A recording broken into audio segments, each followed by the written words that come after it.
அனைவருக்கும் எனது அன்பு கலந்த வணக்கங்கள். நான் உங்கள் ஆஸ்ட்ரோ சின்னதுரை புலிமிசை கூத்தூர் பெரம்பலூர் மாவட்டம். பிரம்மஹத்தி தோஷம், அதாவது ஒருவருடைய ஜாதகத்திலே பிரம்மஹத்தி தோஷம் ஏற்படுவதற்கான கிரக நிலைகள் என்ன?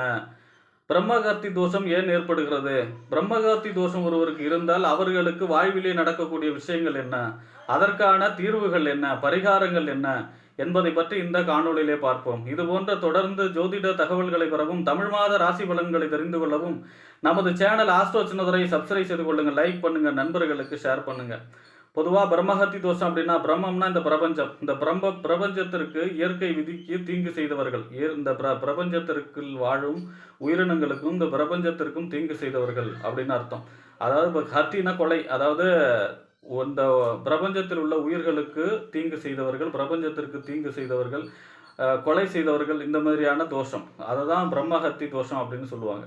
இந்த பிரம்மஹத்தி தோஷம் ஒருத்தருக்கு இருக்கும்பொழுது என்ன நடக்கும்னா, அவங்க முக்கியமாக வேலை, அதாவது கடுமையாக உழைக்க வச்சு கம்மியாக சம்பளம் கொடு அப்படின்னு சொல்லுவாங்கள்ல, அந்த மாதிரி வேலைக்கு தகுந்த ஊதியம் இல்லாமல் அன்னாடங்காட்சின்னு சொல்லுவாங்கள்ல, உழைக்கிறது சாப்பிட்றது எதையுமே மிச்சப்படுத்த முடியாமல், உழைப்புக்கேற்ற ஊதியம் கிடைக்காம, வேலையும் கிடைக்காம, ஒரு வேலை கிடைச்சா கூட அந்த வேலை நமக்கு தகுதியான வேலையாக இல்லை, அதில் மேலதிகாரிகள் சுரண்டி சாப்பிட்ருவாங்க. நம்ம கடைசி அந்த வெறும் அடிமட்ட தொழிலாளர்களாகவே இருக்கக்கூடிய அமைப்பு கொடுக்கும் இந்த பிரம்மஹத்தி தோஷம்.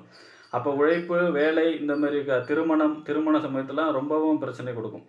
திருமணம், அதுவும் குறிப்பாக சொல்ல போனோம்னா, இந்த அமைப்பு 1, 2, 5, 7, 9, 12 இது போன்ற அமைப்புகள்லாம் இருக்கும் பொழுது, அதாவது தோஷத்தை அதிகமாக செய்யும். திருமணம் சம்பந்தமாக பிரச்சனைகளை அதிகமாக செய்யும். அதாவது இப்போ திருமணம் ஏற்படவில்லை, திருமணம் செஞ்சாலும் இப்போ அதில் பிரிவினை ஏற்படுறது, ஒன்றுக்கு மேற்பட்ட திருமணங்களை செய்வது. அடுத்தது மெயினாக இதை செய்யக்கூடிய விஷயம் என்னென்னா, குழந்தை பேர். பிரம்மஹத்தி தோஷம் உள்ளவர்களுக்கு குழந்தை பிரச்சனை இருந்து கொண்டே இருக்கும். அதாவது குழந்தை இல்லாமல் இருக்கிறது, இல்லைனா வழிபாடு, இந்த மாதிரி நிறையா செலவு பண்ணி ட்ரீட்மெண்ட்லாம் எடுத்து குழந்தை பிறக்கிறது. அப்படியே குழந்தை இருந்தாலும் அந்த குழந்தை எதிர்காலத்தில் அதுக்கு நிறைய கஷ்டப்பட்டு படிக்க வச்சு அதுக்கு செய்யக்கூடிய எல்லா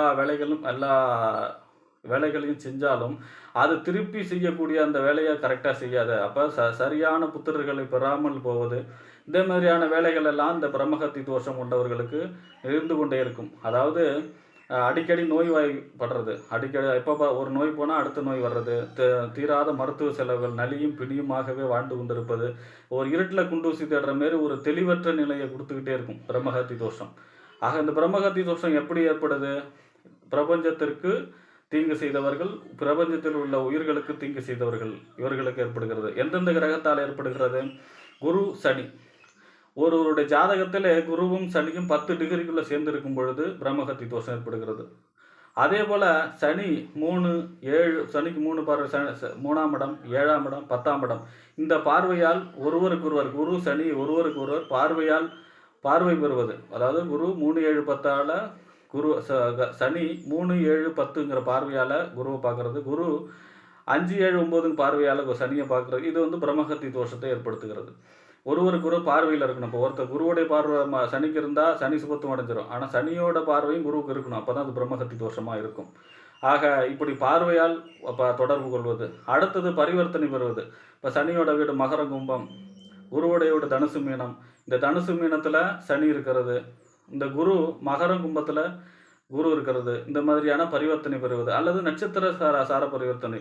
குருவோட நட்சத்திரம் புனர்பூசம், விசாகம், பூரட்டாதி. சனியோட நட்சத்திரம் பூசம், அனுசம், உத்திரட்டாதி. இந்த நட்சத்திரத்தில், அதாவது சனியோடைய நட்சத்திரம் பூசம், உத்திரட்டாதி, அனுஷம், இந்த 3 நட்சத்திரத்தில் குரு இருப்பது. குருவுடைய நட்சத்திரம் புனர்பூசம், விசாகம், பூரட்டாதி, இந்த நட்சத்திரத்தில் சனி இருக்கிறது. இந்த மாதிரி நட்சத்திரத்தில் மாறி இருக்கக்கூடிய அமைப்பும் சார பரிவர்த்தனைன்னு பேர். இப்படி இருந்தாலும் அது பிரம்மஹத்தி தோஷத்தை ஏற்படுத்தக்கூடிய அமைப்பில் தான் இருக்கும். ஆக இந்த மாதிரியான அமைப்புடைய கிரக நிலைகள் உள்ளவர்களுக்கு இந்த மாதிரியான பிரச்சனைகள் தொடர்ந்து இருந்து கொண்டே இருக்கும். இதில் குறிப்பாக வக்கரம், அதாவது குரு சனி இந்த 2 கிரகமும் வக்கரம் பெற்றால் கொஞ்சம் கெடுபடுது. அதுலேயும் குறிப்பாக சனி வக்கரம் பெற்றதுன்னா, பாவ கிரகம் வக்கரம் பெற்றால் நன்மை. அப்போ சனி வக்கரம் பெற்றால் இதோடைய கெடுபலன்கள் குறையும். ஆனாலும் திருமண சம்பந்தமான பாவத்தை எடுக்கும்போது 1, 2, 1ஆம் பாவம், 2ஆம் பாவம், 5ஆம் பாவம், 7ஆம் பாவம், 9ஆம் பாவம், 11ஆம் பாவம் சம்பந்தப்படும் பொழுது திருமண சம்பந்தமான கெடுபலன்களை செய்தாலும், அதாவது புகழ், அதாவது அரசியல் சம்பந்தமான விஷயங்களில், அதாவது பொது சேவைகளிலே வெற்றி தரக்கூடிய அமைப்பாகவும் இருக்கிறது. வக்கரம் பெற்று இருக்கும் பொழுது மட்டும் திருமண வாழ்க்கையை பாதிச்சா கூட பொது வாழ்விலே பெரிய வெற்றியை கொடுக்கக்கூடிய அமைப்பாகவும் இருக்கிறது.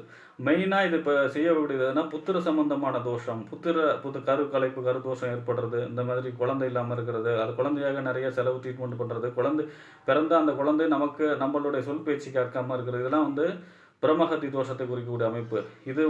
இதோடைய பரிகாரமாக சொல்லப்படணும் அப்படின்னா, ஸ்ரீராமர் வந்து ராவணனை வதம் செய்த பிறகு அதனுடைய பாவம் போக்குவதற்காக ராமேஸ்வரத்திலே மணலால் சிவலிங்கம் அமைத்து ஆவின்பாவில் கொண்டு அபிஷேகம் செய்து அவருடைய தோஷத்தை போய்க்கொண்டார் இல்லையா? அப்போ ராமேஸ்வரம் போய் பாலாபிஷேகம் செய்வதற்கு பிரம்மஹத்தி தோஷத்திற்கு மிகச்சிறந்த பரிகாரம். நம்மளுடைய இப்போ வாழக்கூடிய காலங்களில் உயிர்கொலைகள் செய்யாமல் இருந்தாலும் இந்த பிரம்மஹத்தி தோஷத்திற்கு மிகச்சிறந்த பரிகாரமாக அமையும். மெயினாக ராமேஸ்வரம் சென்று கண்டிப்பாக பாலாபிஷேகம் செய்யும் பொழுது இந்த தோஷத்திலிருந்து இதனுடைய கெடுபலன்களை குறைத்து கொள்ளலாம் என்று கூறி விடைபெறுகிறேன். நன்றி, வணக்கம்.